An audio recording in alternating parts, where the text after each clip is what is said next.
Hey, how's it going, everyone? This is Coach Jason from Arm Pitching Development. Today we're looking at some must-do shoulder stretches, some mandatory shoulder stretches for baseball players, for baseball pitchers, for guys throwing a ball in general. These are some stretches that you're going to want to do and want to incorporate into your routine as a baseball player or as a thrower. I will be clear that I'm not a super huge fan of stretching statically before you throw. I don't think it's that necessary. I'm more a fan of static stretches after throwing or after your exercises. When we go into warm-up, I want more of an active warm-up, more of a blood flow creating warm-up, which promotes flexibility and range of motion in your joints. When you're doing just static stretches, you are stretching, but what we want to accomplish at the end of the day with our stretching is to return or bring back our muscles into a more relaxed, natural state after we're done exercising or after we're done throwing.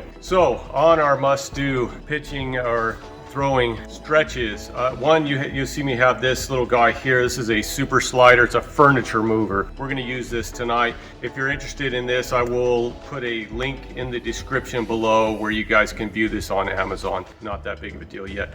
Okay, so number one on our arm stretches, what I want you to do is put your hand out like you're going into a handshake, and all you're going to do is run it across your chest here, and you're going to take your opposite arm and connect the elbows up, and then you're going to pull back and stretch the shoulder here, and you'll feel it on the front side of your shoulder, and then just pull it back. All you need to do is do 30 seconds. Somewhere in that time frame is going to be plenty. When you get done with the handshake, we're going to go to reverse handshake and do the same movement, the same stretch, and we're going to get a little bit deeper back into the rotator cuff. Okay, so number two on our must-do stretches for baseball players, we're going to come up into a 90-degree position in front of you here, and then we're going to take our opposite arm and we're going to run up underneath, connecting the elbows once again here. From that point, we're going to fold into grabbing the wrist, and then we're going to pull down,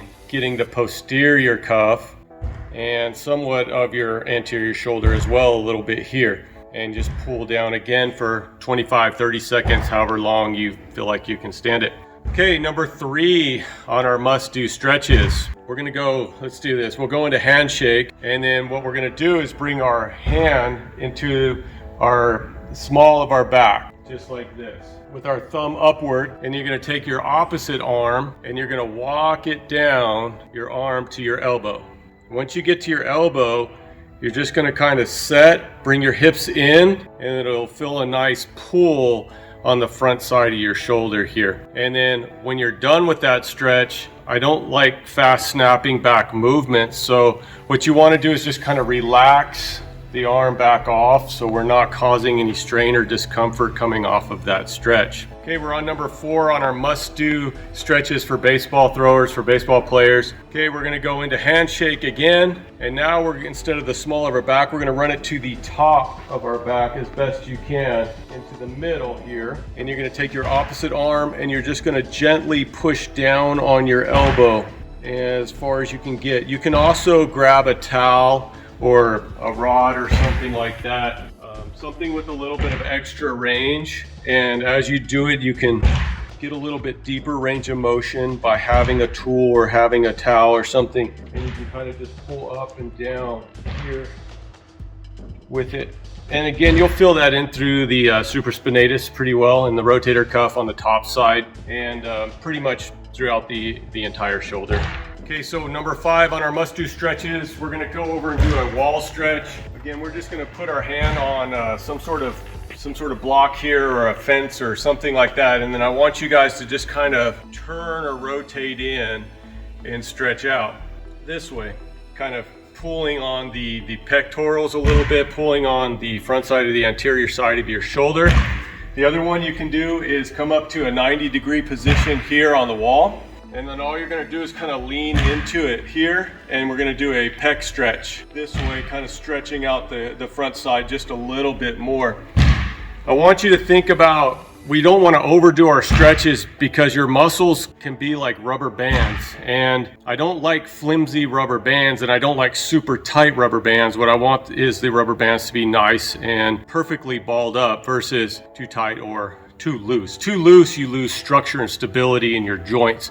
So overstretching can cause that as well if you don't have the strength to match. The strength piece, the component, ties this together and keeps it strong, and the flexibility piece makes it mobile. So your flexibility and your strength together make your mobility, your strength and range of motion. Okay, now we're gonna come back in to the super slider. I'm gonna give you just a couple more stretches with this, guys. So we're gonna go to our hands and knees, and we're just gonna run it under here and pull in. And one thing you'll notice is that you'll get into your hips and your lower abdominals a little bit too as you're stretching in this range of motion. So it's under, and then you can also push back and go forward, and then you can also run it out to the side as well. So I like the super slider for finding ranges of motion in the shoulder and opening up and getting a little bit deeper stretch with some movement. Actually helps out a lot when we're trying to flush the lactic acid in our shoulder joint or our arm, for this instance, because we're baseball throwers.